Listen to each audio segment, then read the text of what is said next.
প্রত্যেক মানুষ জীবনে একবার না একবার ভেঙে পড়ে, কিন্তু সবাই আবার উঠে দাঁড়াতে পারে না। এটাই সেই গল্প এক ছেলের যাকে জীবন বারবার হারাতে চেয়েছিল, কিন্তু সে প্রতিবারই উঠে দাঁড়িয়েছে। এটাই অর্জুন শর্মার গল্প। একটা সাধারণ নাম, কিন্তু অসাধারণ লড়াই। অর্জুন শর্মা, হার না মানা এক মানুষের গল্প। দিল্লির একটা মধ্যবিত্ত পাড়ায়, যেখানে সকালে দুধওয়ালার ঘণ্টা আর স্কুল বাসের হর্ন মিলেমিশে একাকার হয়ে যায়, সেখানেই ১৯৯৭ সালের এক শরৎ সকালে জন্মেছিল অর্জুন শর্মা। বাবা রাকেশ শর্মা ছিলেন একটা প্রাইভেট ব্যাংকের অ্যাকাউন্টস ম্যানেজার, মা প্রিয়া গৃহিণী, কিন্তু পাড়ার মহিলাদের সেলাই শেখাতেন। দুজনের আয় মিলিয়ে মাস শেষে হাতে কিছু বাঁচত।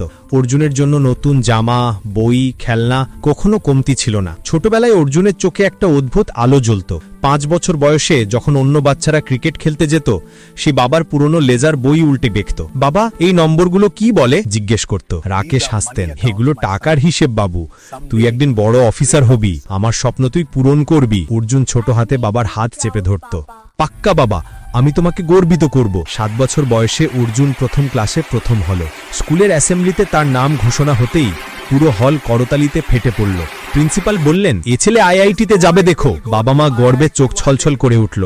মা ফিসফিস করে বললেন, আমার ছেলে আমাদের নাম উজ্জ্বল করবে, কিন্তু জীবনের রথ কখনো সোজা পথে চলে না। অর্জুন যখন ১০ম শ্রেণীতে, তখন বাবার ব্যাংকে একটা বড় কেলেঙ্কারি বেরোলো।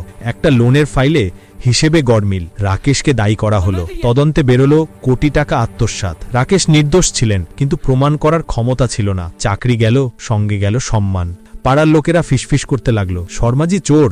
রাতে রাকেশ বারান্দায় বসে চুপচাপ কাঁদতেন। অর্জুন লুকিয়ে দেখত। একদিন সাহস করে গিয়ে বলল, বাবা, তুমি কাঁদছো কেন? আমি তো আছি। রাকেশ কাপা বড়ায় বললেন, বাবু, আমি তোকে কিছু দিতে পারিনি। তোর স্বপ্ন আমার জন্য নষ্ট হয়ে যাবে। অর্জুন বাবাকে জড়িয়ে ধরল। না বাবা, তুমি আমার স্বপ্ন, আমি তোমাকে ফিরিয়ে আনবো। মা একা সেলাইয়ের কাজ বাড়িয়ে দিলেন। অর্জুনের পড়াশোনা বন্ধ হলো না, কিন্তু মনটা ভেঙে গেল। মা রান্নাঘরে দাঁড়িয়ে চোখের জল লুকিয়ে রান্না করতেন। অর্জুন জিজ্ঞেস করত, মা তুমি কাঁদছো? মা হাসতেন, না রে, ধোঁয়া লেগেছে, তুই পড়। তবু অর্জুন লড়াই করল। সিবিএসই ১০মে সে ৯৫% পেল। স্কুলে সবাই তাকে নিয়ে গর্ব করল, কিন্তু বাড়ি ফিরে দেখত বাবা বিছানায় শুয়ে আছেন, মদের বোতল পাশে। অর্জুন বলতো, বাবা উঠো, আমি প্রথম হয়েছি। রাকেশ ফ্যাকাশে হাসতেন, ভালো করেছিস বাবু, কিন্তু আমি আর পারছি না। দ্বাদশ শ্রেণীতে অর্জুনের স্বপ্ন ছিল আইআইটি কোচিংয়ে ভর্তি হলো। রাত জেগে পড়ত, কিন্তু বাড়ির অবস্থা দিন দিন খারাপ হচ্ছিল। বাবার মদের নেশা বাড়ছিল। মা অসুস্থ হয়ে পড়লেন। ডাক্তার বললেন, স্ট্রেস, বিশ্রাম লাগবে। মা অর্জুনকে ডেকে বললেন, বাবু, আমি আর পারছি না, তোর বাবাকে বাঁচা। অর্জুনের গলা ধরে এলো। মা, তুমি চিন্তা করো না, আমি সব ঠিক করে দেব। অর্জুনের জেইই মেন্স পরীক্ষা এলো। সে ভালোই করলো, কিন্তু অ্যাডভান্সডে র্যাঙ্ক এলো না। কোচিংয়ের স্যার বললেন, তুই পারতিস, কি হয়েছে? অর্জুন চোখ নামিয়ে বলল, স্যার, বাড়িতে সব ভেঙে গেছে। শেষমেশ সে একটা প্রাইভেট কলেজে কম্পিউটার সায়েন্সে ভর্তি হলো। বাবা বললেন, আমার জন্য তোর স্বপ্ন নষ্ট হলো? অর্জুন হেসে বলল, না বাবা, এটা নতুন শুরু। কিন্তু তার চোখে জল চিকচিক করছিল। কলেজে প্রথম বছর ভালোই কাটল। অর্জুন ক্লাসে টপ করত, কিন্তু বাড়ির চাপ বাড়ছিল। বাবার মদের খরচ, মায়ের ওষুধ, সব মিলিয়ে টাকা শেষ। অর্জুন পার্ট টাইম টিউশনি শুরু করল। রাতে পড়া, দিনে ক্লাস, সন্ধ্যায় টিউশনি। একদিন মা বললেন, তুই এত কষ্ট করিস কেন? আমাদের ছেড়ে চলে যা। অর্জুন মায়ের হাত চেপে ধরল। মা, তুমি আর বাবা না থাকলে আমি কে? দ্বিতীয় বছরে সে প্রিয়া নামে একটা মেয়ের সঙ্গে আলাপ করল। প্রিয়া ছিল তারই ক্লাসের, হাসি খুশি, স্বপ্ন দেখা মেয়ে। দুজনে একসঙ্গে প্রজেক্ট করত। একদিন ক্যান্টিনে প্রিয়া বলল, তুমি এত চুপচাপ কেন?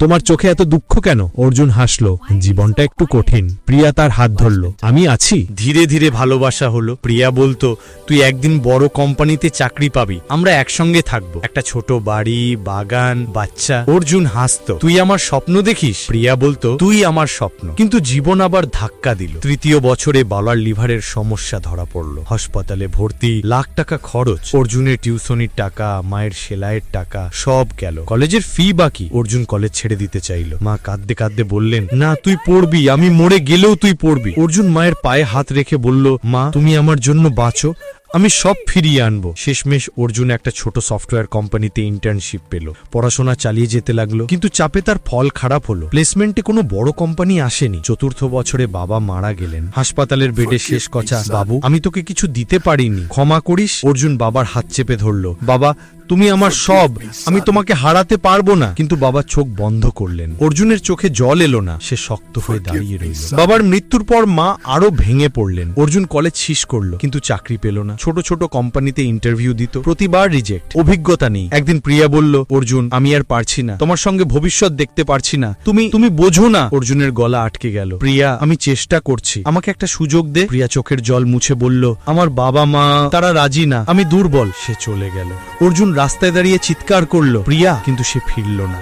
অর্জুনের জীবন তখন অন্ধকার। মা অসুস্থ, টাকা নেই, চাকরি নেই। সে একটা কল সেন্টারে জয়েন করলো, রাতের শিফট। একদিন মা বললেন, তুই কেন এমন হলি? আমি তোকে এমন দেখতে চাইনি। অর্জুন হাসলো, মা আমি ঠিক আছি, তুমি সুস্থ হও। একদিন মা হাসপাতালে ভর্তি, কিডনির সমস্যা, লাখ টাকা লাগবে। অর্জুন বন্ধুদের কাছে হাত পাতলো, কেউ দিল না। আত্মীয়রা বলল, আমরাও তো কষ্টে আছি। অর্জুন মায়ের হাত ধরে বলল, মা আমি সব ঠিক করে দেব। মা কাঁপা গলায় বললেন, বাবু তুই একা থাকিস না। মা মারা গেলেন। অর্জুন একা, কোনো পরিবার নেই। সে রাতে রাস্তায় বসে কাঁদলো, আমি কেন এমন, কেন আমার সঙ্গে এমন হয়? বাবা মা প্রিয়া সবাই চলে গেল। সে কল সেন্টারের চাকরি ছেড়ে দিল, একটা ছোট পিজিতে উঠলো। দিনে ফ্রিল্যান্সিং করতো, রাতে ঘুম হতো না।